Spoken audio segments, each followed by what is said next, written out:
เป็นโอ้ฝ่ายงานวันเด็กทุกคน2026ทางเขาสบายดีกันเบอร์ทุกคนกับบรรยากาศยามแรงที่ยามแรงเวียงจันทร์ที่ถนนกำแพงเมืองทุกคนตอนนี้เราอยู่แถวเขตบ้านฮองแก่ทางหน้าก็สิเป็นเซเว่นสาขา2ของเวียงจันทร์เนาะนี่กับบรรยากาศดีทุกคนบรรยากาศยามแรงบ่ฮ้อนบรรยากาศเย็นๆ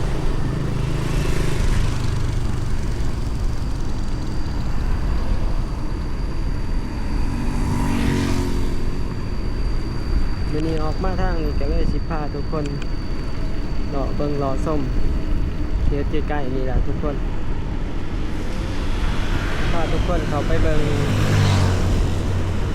แถวไอเต็กซึ่งว่าช่วงนี้เขาจะมีการจัดงานเกี่ยมใส่วันเด็กหน่อยหรือว่าวันปลูกต้นไม้แห่งชาติเนาะที่กำลังจะจัดขึ้นวันที่1เพื่อปีนี้เขาจะเฮ็ดเป็นงานใหญ่เลย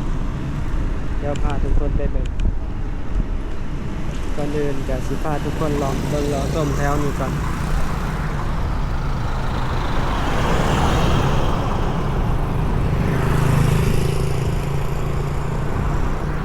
นี่ก็เป็นเขตฮองแก่เพราะเมื่อเท่านี้ก็เป็นโครงการเขาจะเฮ็ดเป็นแบบเป็นตลาดห้างค้าต่างๆเนาะทุกคนเขาจะเฮ็ดเป็นแบบอหยังก็เป็นแบบห้างค้าแบบคือขายกับตลาดนัดบอนนี้จะเป็นห้านเบียร์3ดาวเก่าเนาะหลายๆคนที่ท่านนายก2000ยกนั้นถือว่าอยู่เขตนี้สิเป็นห้านเบียร์3ดาวดังแล้วก็สายมือสิเป็นห้านขายเครื่องไอทีจีโร่คอมพิวเตอร์ปี2000ขึ้นมาถือว่าห้านจีโร่ดัง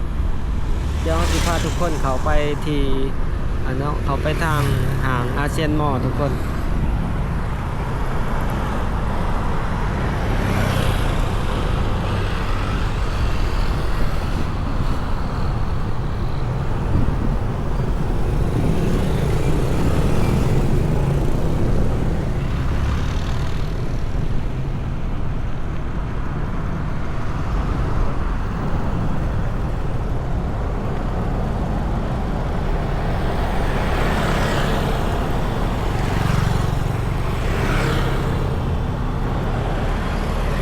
ไปทางอาเซียนมอลล์ด้วยนะทุกคนเดี๋ยวสิพาทุกคนเข้าไปเบิ่งอาเซียนมอลล์เนาะ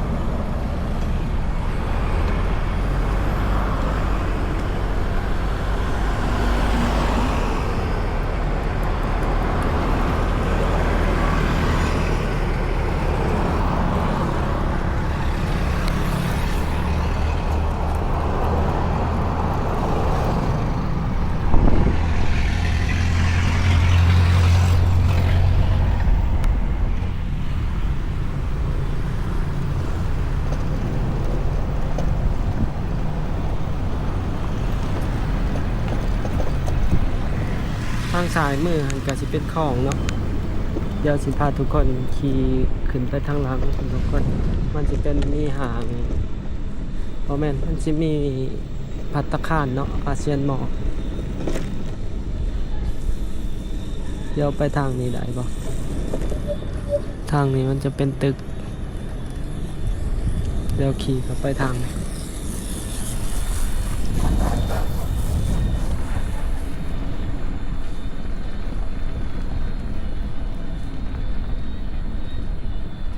โอ้ทางสายมือเป็นเถื่อนจัดสรรทุกคนมีแต่ลังใหญ่ๆเลยบริขี่เข้ามาทางนี้โดนละ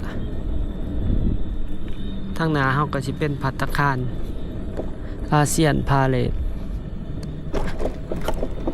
มื้อนี้น่าจะบ่มีงานทุกคนเงียบๆเนาะช่วงนี้ก็ถือว่างานเริ่มน้อยลงละสิใกล้เข้าพรรษาละ ถ้าในช่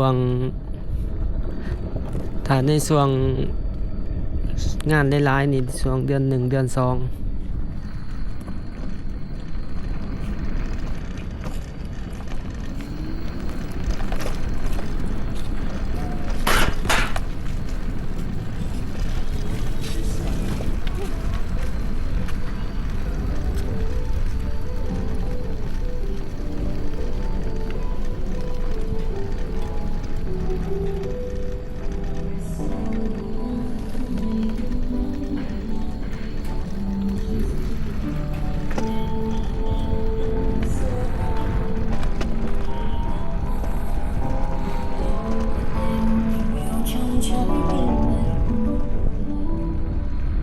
แล้วสิขี่วนออกไป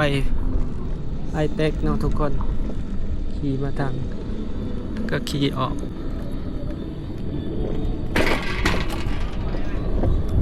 เป็นภัตตาคารที่ใหญ่ห้องจากภัตตาคารเซนทิลาจะมีอยู่3ห้อเนาะส่วนใหญ่ทางไหนก็มีเดินเตะบานหญ้าเทียม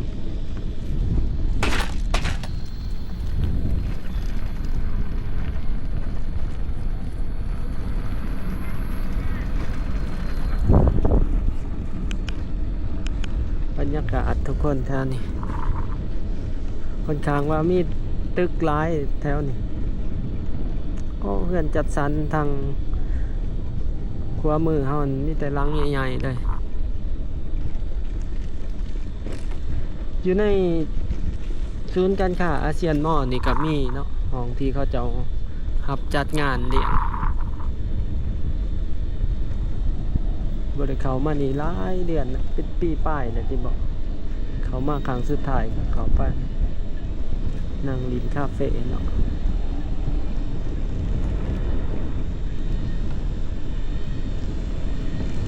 ห้องน้ำตัวนี้ก็สิไหลออกบึงถาดหลวง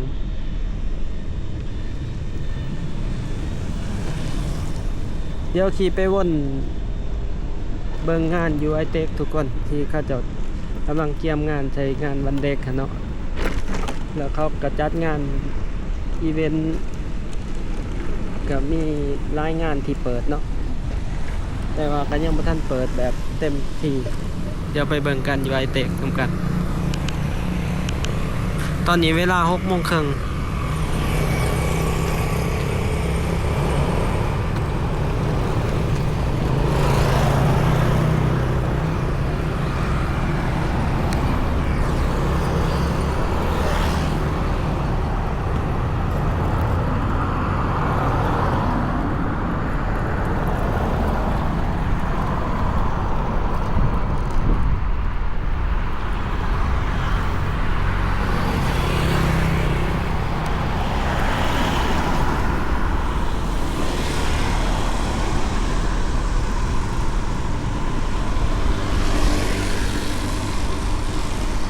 ปีนี้ก็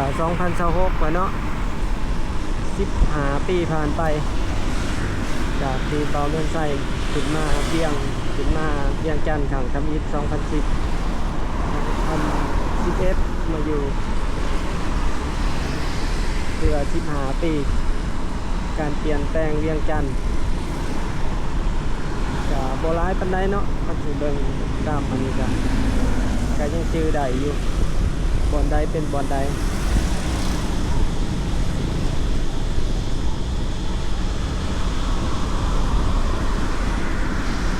ที่ดินเปาวางในเวียงจันทร์ก็ยังหลายอยู่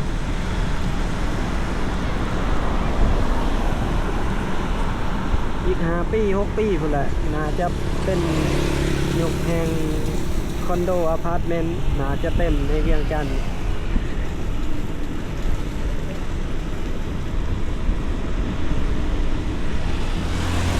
ที่นี่ก็กำลังก้าวเข้าสู่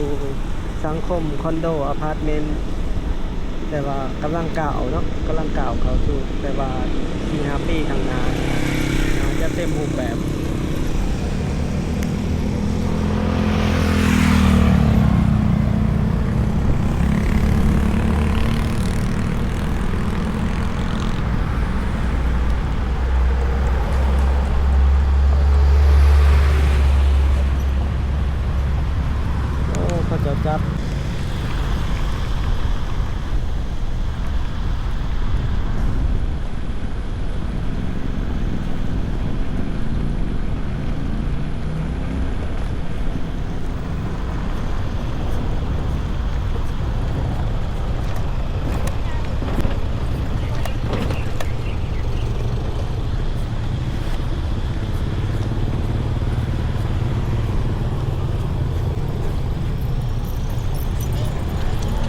ฝ่ายงานวันเด็กทุกคน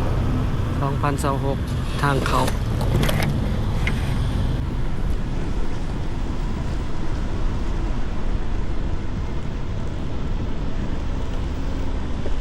คือว่าบอนจอดรถนี่เป็นลานกิจกรรมเลย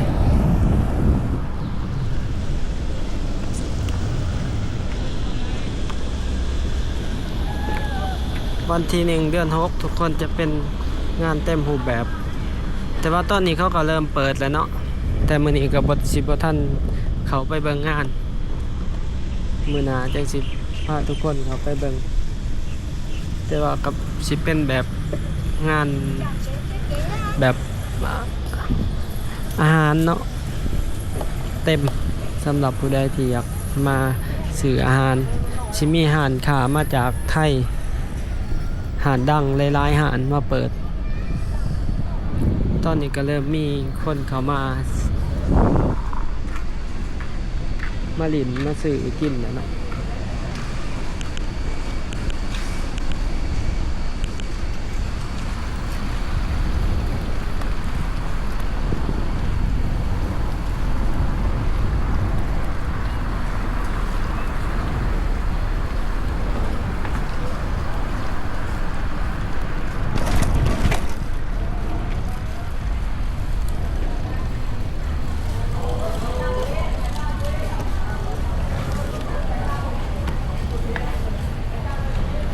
ไฟคัดของเนาะเมื่อกี้นี้เราเห็นเขาจะเปิดเต็มที ไฟดับไปเมื่อกี้ก็สิมีงานอยู่ทางตึกเก่าแล้วก็ตึกใหม่ทุกคนทางนั้นก็เป็นบึงถาดหลวง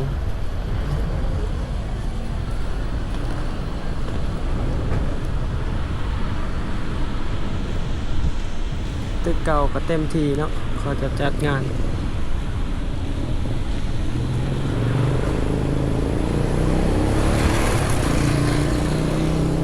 เดี๋ยวเราก็สิขี่วนไปทางหลังพุ่นละทุกคนเราสิขี่ออกเนาะ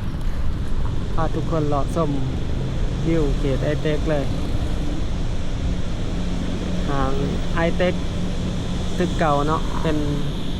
หางในตำนานตัวนี้ขวามือนี่ก็เป็นคิวหรือว่าสถานีรถเมล์ไอเต็กโอ้รถ BRT ก็มาจอดอยู่นี่หลายคันขนาด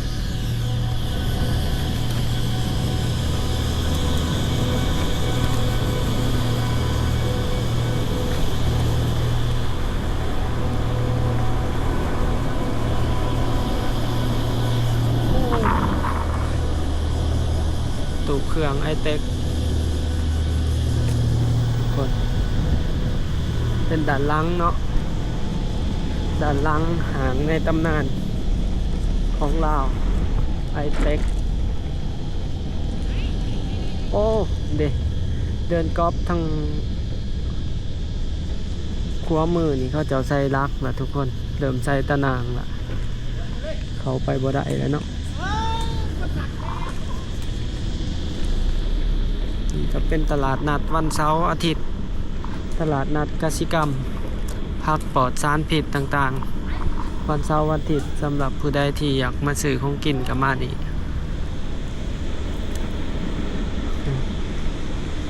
เห็นในเต็กตึกเก่าแล้วก็คิดฮอดอดีตมาเวียงทำอิฐแต่ก่อน วัยรุ่นเวียงจันทน์กับมีแต่มาย่างอยู่นี่ละเบิ่งหนังเบิ่งหยังซุปเปอร์มาร์เก็ตกับบ่ทันมีแต่บอนเดียวอยู่ไอเต็กก็คือตังแฟยังคอยมีเอ็มพอยต์มาร์กเนาะเอ็มพอยต์มาร์กกับขยายฮอดปี2015แล้วเนาะเอ็มพอยต์มาร์กกับพอดีบิ๊กซีมาซื้อกิจการเปลี่ยนมาเป็นบิ๊กซี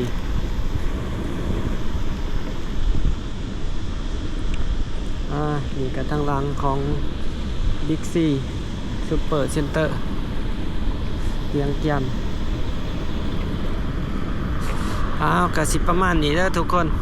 พาทุกคนเลาะเบิ่งบรรยากาศเวียงจันทน์มื้อนี้อากาศดีหลายมื้อนี้ก็เลยพาทุกคนเลาะเบิ่งเลาะส้มเลาะดินเนาะสิบ่ได้เข้าไปแต่ละบอนเบิ่งขาวๆเนาะทุกคน ประมาณนี้ทุกคนรถ BRT เขาจะเอามาจอดที่นี่เนาะ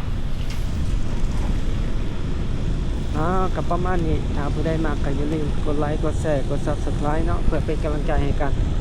ตอนนี้บ่าวแม่นไซก็ต้องขอกล่าวคำว่าขอบใจแล้วก็สบายดี